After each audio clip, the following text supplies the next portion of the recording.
Alright, what's happening, man? This your man Kwalifed. We got Jehzan in the building. What's up, guys? Actually, outside of the building. Yeah. It's going down. This is Factory. What up? We got America cookies. Hell yeah. Look at this, man. Can y'all see that?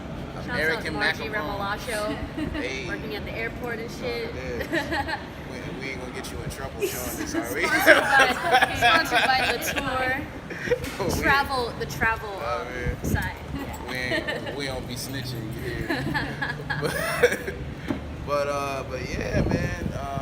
So we've been by this time this comes out, you know, we got a few episodes under our belt. So we've been trying to get in touch with you for a little bit. Yeah. To make this up. So thank you for coming through. Thank you for the cookies. Thank you for coming and talking to us. Thank you, guys. All right. So give us a little bit of a background about yourself for people who might be watching and don't know where you come from. Tell us what's good. Okay. Well, long story short, my name is Jehzan Exclusive. I'm 26 years old. Born and raised here in Honolulu, Hawaii. Lived all over Oahu pretty much my whole life. And I started rapping at about age 17 after going to this trip to UC Berkeley for like a summer. It was kind of like a summer youth camp sort of thing. And one of the things we did was every night you had to pick a creative. So whether it was like drawing, singing, dancing, and then I chose spoken word poetry. Okay. And that's kind of the initial spark of how I got into like rhyming and performing poems in front of people. Yeah. Kind of having that like conscious social justice sort of vibe. Right. Long story short, came back to Hawaii, joined the military, continued rapping, did school, was performing in my school's talent shows. So, and really just this year and last year, been really getting more out in the local scene and stuff like that. Yeah. So just kind of just pushing through. It's a long game. Yeah, you know? I feel you. Yeah, no, because I remember this is like years back. I remember like seeing you pop up on Facebook and stuff like that too. Yeah. I was just like, So I've always been like on the internet making like weird content and stuff and videos and stuff, but really like in the last 2 years taking it a little bit more seriously. And then also because in 2015 I went to Team Backpack's Mission Underground event in LA. There was some other Hawaii artists or Hawaii-based artists there too, so it was really cool. So just kind of learning and stuff. Yes, and I've seen you. Like you've been out here, you've been really on your grind, doing a whole lot more shows. Yeah. And really getting out there. Yeah, So that's dope. yeah. Like I see you putting in work. Yeah, it's working, man. So as far as like music, like musically, who are some of your influences? Like where you get your swag? Yeah. That's a good question. Honestly, like I got into like Tupac and stuff.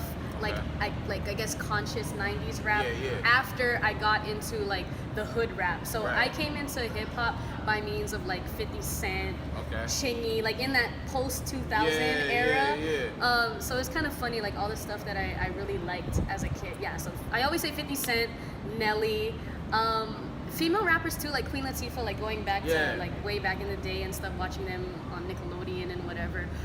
But really like that post 2000s rap is kind of how I got into rap and stuff like that. That was I was kind of wondering a little bit more female representation in the scene. There have been some dope female MCs I've come across. Shout out to Zen, we got her on one of these episodes too. But there's been some others, but I've always felt like there could be more. We could like. Me personally, I think like we could see a whole show where it's just a bill of all females. We talked to Tantra about that. Yep. We've had her on too. Yeah. So what's as far as you, like what do you see yourself? My vibes doing? about that. Yeah. Honestly, like I just feel like we haven't really had one fully Hawaii-based artist blow up yet. I mean, shouts out Renzo, shouts out Dan Boy, who just both got signed, I believe, and you as well, and everyone else who's just been working hard in the scene. But as far as female rappers, I think a lot of times, actually Zen brought this up when we were talking about Rock the School Bells a few months ago, and she was basically saying like the difference with girls is like with boys, if a boy raps, his homeboys rap. Or his homeboys make beats or something like that, and they're kind of in like that crew together. Going back to like the kids back in the Bronx, like how it was and stuff like that, and then the West Coast. But for girls, it's kind of like it's still a individual thing. Like a girl has to feel convicted that she wants to get on a mic. Yeah, you know what I'm saying? And I it's not always that a band of girls are rapping together. You know. So I think it just takes more and more girls exposing themselves that they're rapping and all the different styles. So like me and Tantra have pretty much been going hard the past couple of years, and I put out like a lot of internet content. So I just think again it just takes that exposure and showing, and with programs like Rock the School Bells, which we can probably talk about after, there's more girls who are like being exposed to it who are in middle school and high school now. And I think just doing that, they're like, oh wow, like there's older girls who can do it, and then now like just showing them that they can do it as well. They can jump in. Yeah. So just kind of piggybacking off of that, like I've come to the school with you before and came in and talked to the kids. So tell us and tell the folks a little bit about that. We've had Nikki on too. Right, nice. I just spoke with her like 5 minutes ago.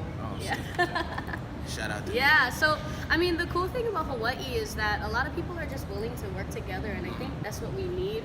I think in the older scene from the 90s and the early 2000s, guys, even like when you was still like when you were young and you first came in the scene, I feel like the original vibes is kind of like everyone wanted to be like lyrical rap.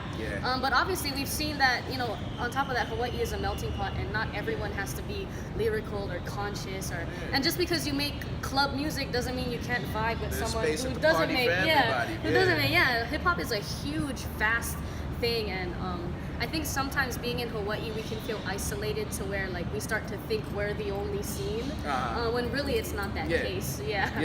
There's all kinds of stuff. But I guess what you can say is, to answer your question, is in my day job I'm a teacher. So I teach business classes at Remington College, and then I also teach rap to middle school students at Central Middle School through this program called After School All Stars. So honestly, I kind of just made it up on a whim. I've always like kind of wanted to be a teacher, but I've been in school and stuff like that. So finally, now that I'm out of school, that's why I'm kind of just like going full throttle with all of the things that I want to do. All these things under my belt. You out here grinding, doing everything. So I'm in there with the kids, in there in the club, in there in these all things. Over the place, Went and taught some college kids so you can have people come out to the shows. I see you. And we've had some other homies who work at Remington too. I won't say any names, but maybe promoting too. Okay. All right. Because we don't snitch on fact. Not on. When the camera's off, I don't know. I can't call it. So it's really cool, you know, I get to kind of, as a teacher and just as a person, I get to stay in the loop with what's happening in the younger college crowd, and then even going further to middle school students and like trying to figure out how they're listening to music and how they're consuming music, because it's completely changing, you know. So it's very interesting to be in those conversations. You know? So do you feel like that kind of gives you an edge, like as far as like when you're creating your content for the internet? Because the young folks are the ones who's driving the whole industry right now, basically. Little kids, like, they just consume content. Like, all the things that we did as kids, they're doing it, but they do it on social media. So we got like Musically and all that kind of stuff. But when I talk to them, you know, a lot of people think, and I think you guys had an episode about streaming as well. It's interesting.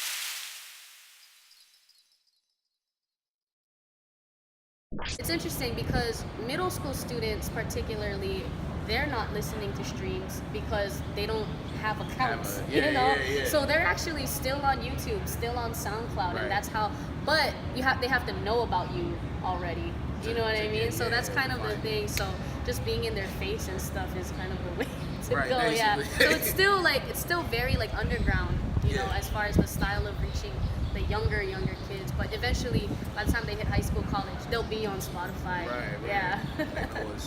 They know what's going on by that time. Okay. That's a good question. A couple more things before we start wrapping things up. So I know that you've been active as far as doing a whole lot more shows and doing all of that, but are we expecting a tape from you anytime soon? Project? Yeah. I mean, that's something that I never honestly really did throughout this whole time. I've just been like making songs and uploading them and stuff. Right. But I do have a couple projects out. Last year, I put out a project called the Palm Trees EP. Right. That was a collaboration 4-track EP with my homie White, Young Dedicated Proper up in the Bay Area. She lives in Oakland. So we kind of like put that whole thing together. It has 2 solo tracks of each of us, and then 2 collab tracks of each of us. So that's out on all streaming platforms. Also, my single "The Real," which is produced by Bombs, he's based in Las Vegas, but he's Hawaii-born and bred rapper and producer, graphic artist. Yeah, shouts out Kalihi. We're in the cut right now, literally. So. Yeah, just putting out all that. And then, of course, I got, like, mixtapes and stuff that's on my SoundCloud. So SoundCloud and YouTube is where I just push, like, all of my stuff. Yeah. Okay. But I am working on a lot of new music. Okay, cool. That's what we talking about. Yeah. Okay. I guess, what is like, your main goal? Like, what kind of impact? This is kind of a heavy question. What kind of impact do you want to leave on the scene? Like, when you're gone, what do you want your legacy to be? I mean, straight up, I'm trying to go the whole 9 yards in this entertainment career. You know, starting off with rap, I think it's always gonna like be with rap because of poetry and writing. That's where it starts. But eventually, honestly, I want to get into acting. I want to get into like maybe writing plays or movies or being in movies and stuff like that. So kind of just taking it the whole 9 yards with my brand and stuff. But it's really like this is the very, very beginning. So that's where I'm starting off right now. One last thing, if you just wanted to give like a message to any of the females out here, give them a little bit of encouragement, some empowerment. What would you say? What is it Jehzan is got to say to them? I will say this before I answer to the women. I've been doing like tracking of all my metrics and stuff like that. And what's interesting is that my demographic is literally like kind of split down the middle, male and female. That's dope. So it's very interesting because I know some people like they have a lot of males or they have a lot of females. So I don't know what it is about me particularly that I kind of have that balance. But for the females, I think that they just gotta realize that you just gotta put yourself out there. The reason why these males are out there is because they put themselves out there. Big facts. You know, I mean, of course, y'all got homies who keep on sharing and stuff, and guys support other guys. But if you're really good, guys will support you. You know? I think a lot of times, like, I had a conversation with Shango and Lamar Mack, and they were saying, like, guys don't care. Like, if you're good, we fuck with you. Facts. You know? So that's how it is. Like, it's not really like, oh, guys don't support females, or they only want, like, the sexual imagery and whatever. But, nah, if you're good, you're fucking good. You dope. Yeah, I mean, I've seen people support Tantra, people support me, and even at the Ruby Ibarra show that I did, like, 2 months ago, like, they heavily supported her, and it was, like, her crowd too was also kind of like males and females. So just keep fucking pushing it. Like, don't let anybody tell you. A lot of times it's like your own homegirls that's like, why are you trying to rap? You know? But it's like, just find who supports you and keep building. Yeah, just keep building that clique, and you're gonna get there. So just keep working hard. There you go. All right, man. This is Factory. Hey. Qualified. Jehzan Exclusive, and we out. Thank you so much. Cookies, bitch. What's happening, y'all? It's your man Qualified. We out here. It's Factory. My man Anrky in the building. What's good? What's happening? What's up? We chilling. All right, man. Just a little bit for the people who may not know who you are or where you coming from. Just give us a little bit of background. Man, born in Houston. Okay. Moved out here when I was like 14. Went to high school out here. Started DJing when I was like 15. Yeah. Man, I done DJ'd almost every club out here in Hawaii. A lot of big events, a lot of small things. And then dabbled in radio for a little bit, doing like promotions, interning at the radio station, and commercial stuff at the radio station. And then, then I caught the studio bug, man, and just decided I wanted to get focused more on making the music rather than just DJing it. Okay. So I've been doing that for the past 7-8 years. Yeah, okay, that's what's up. And then Game 7 against the Warriors hurt, huh? Bruh, nah, I'm a Rockets fan too, man. So, I was ready to fight somebody. I was ready to square up. You know what's funny, man, is I'm only a Rockets fan by birthright, really. Yeah. I mean, I love the Rockets. I grew up going to games with my uncle. My uncle would take me to games every now and then, but really, I'm a Clippers fan. Oh, wow. Okay. Since a kid, man, Baron Davis was one of my favorite players. Yeah, Baron Davis is a beast. Yeah, for me, I felt like he had some of his best years with the Clippers. So I've been a Clippers fan since a kid. He was booming on folks. Yeah. But see, I mean, like, we even gave you some love this year. Oh yeah, Brought Chris Paul over, so it's best of both worlds. Yeah. Nah, but yeah, next year we ain't gonna go 0 for 22 from 3 in a Game 7. I hope not. That's not happening. I hope not. That's not happening. Otherwise, we ain't gonna be fearing the Beard. The Beard gonna be fearing Houston. They gonna run him up out of there. It's gonna be a problem from DJ. And I know you from. I knew you. I think first introduced you. I seen you out DJing and whatnot. Yeah. And then we started talking, and you started showing me some beats, and I was like, yo, this shit fire. Yeah. So now you wanted. Now you're in the studio. Like what would you consider yourself now? Just an engineer or just like man, I'm kind of like I've kind of become this Swiss Army knife. Yeah. Some of it by choice, some of it by survival instinct. Yeah, I mean, so now I for the past 4 years I actually been running the studio. So when the old studio manager left, I was fortunate enough that they considered me for the job. That's what's up.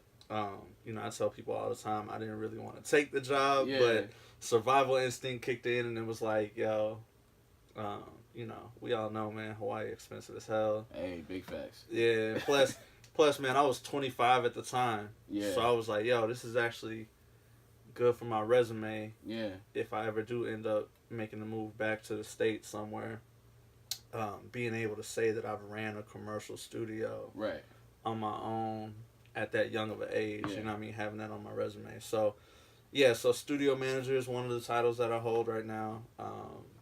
Engineer, recording, mixing. I do mastering stuff as well. And producer. Like, who would you say are some of your like influences as far as producing? Production influences, man. I grew up on a lot of funk and soul and old school stuff. A lot of R&B, so most of my influences came from that more so than the typical Dre's and Timbaland and Pharrell and stuff like that. But I mean, probably my biggest influences, because from DJing I used to love looking at the back of the vinyl records and looking at the producers. So from that it's more so Quincy Jones, of course. Teddy Riley is a big influence. Like, man, a lot of people knock the whole New Jack Swing era. Yeah. But man, I love New Jack Swing was some fire. Yeah, so Teddy Riley is a huge influence. In that whole New Jack Swing era.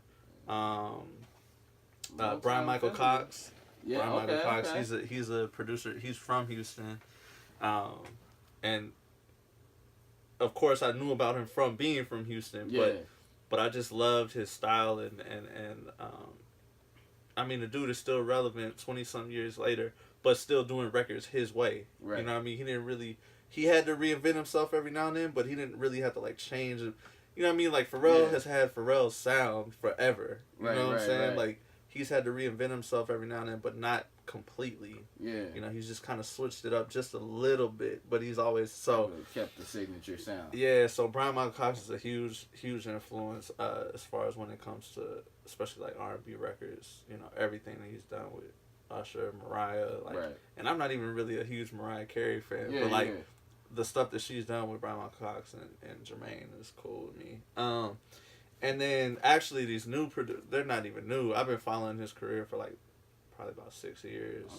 Okay. Ayo and Keys, they're like getting their shine right now, but man, the dudes beats is just stupid crazy, like real innovative, and I like producers like that. I like producers that over the course of their career they've kind of created the norm rather than going with the norm. Right. You know what I'm saying? So, yeah. I feel you. Yeah. Okay. Some of the local acts that you first started working with, and like what projects are you most proud of? As far as that. So one of the first acts was Jay Shu. I've known Jay Shu since I was in middle school. We used to play ball together, Boys and Girls Club and all that stuff, and then we ended up at the same high school at Kamaki, played ball together. We all kind of hung out in the same circle, so we was real close.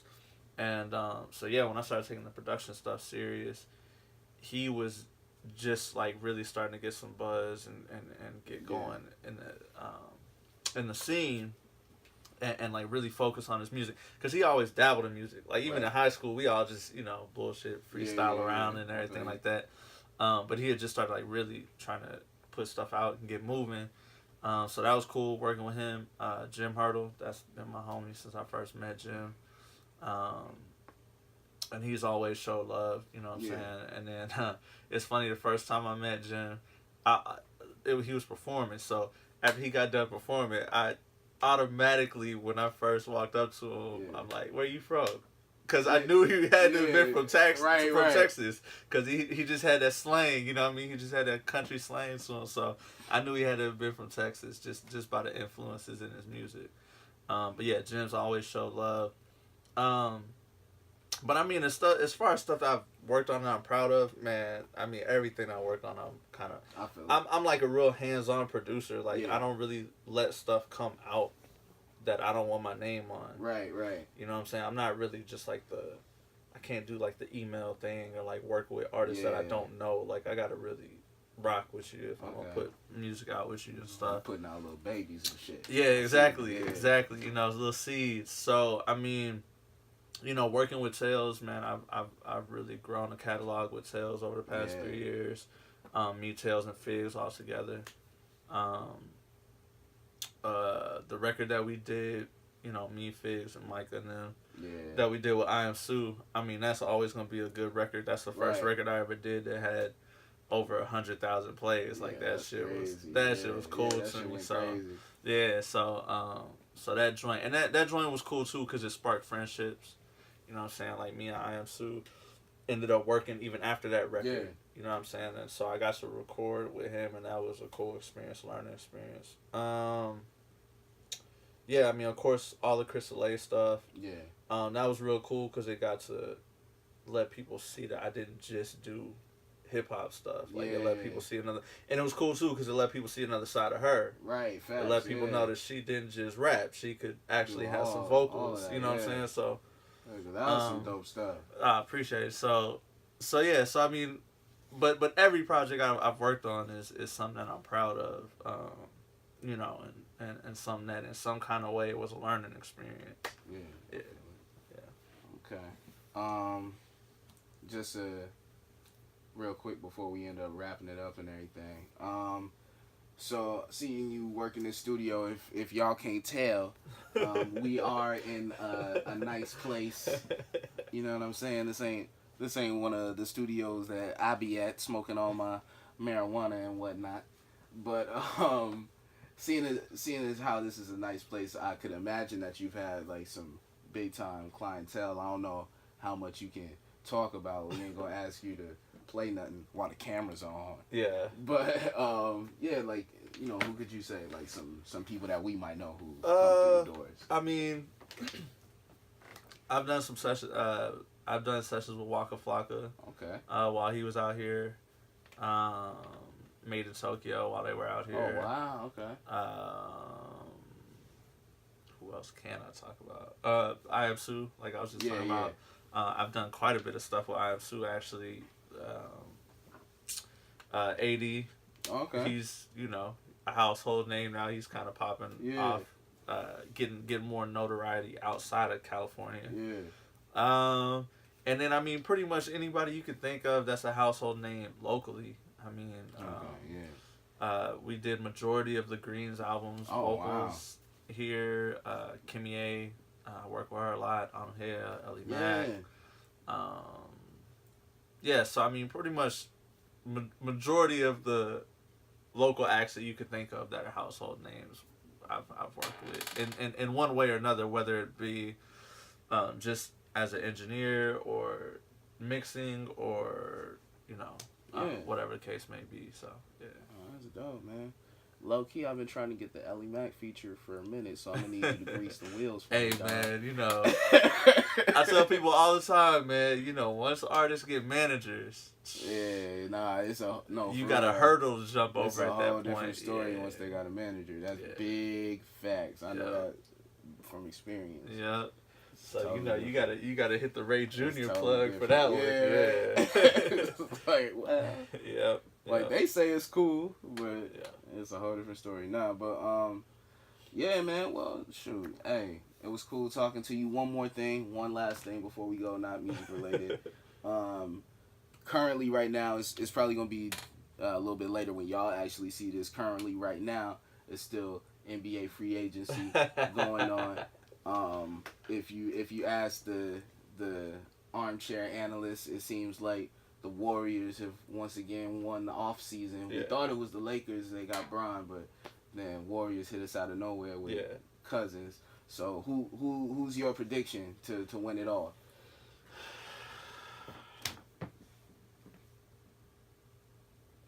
I'm gonna throw my neck out and just say the Celtics because this is the reason why I say this. I like it. This is the reason why I say this. When people ask me what I thought Bron was gonna do, I immediately said Lakers because it just makes sense. Right. You know what I'm saying? Which I feel like is the reason why Golden State is stacking up. But I think that somehow, I'm calling it before the season even starts. I think it's that somehow, because this just makes the most sense for the NBA to make money, it's going to be the Lakers and the Celtics in the finals. I see it. You know what I'm saying? It's going to be the 80s reinventing themselves. It's going to be Magic and Bird all over again. You know what I mean? Like, because it just makes the most sense for money. And we all know the money make the world go around. So I'm going to have to say the Celtics, man. I see it. Yeah. I'm gonna just say that since Harden finally got his MVP that he deserved, the Rockets is gonna win it next year. But I say that every year. But this is Factory. This is Qualified. This is Anarchy. We out. Peace.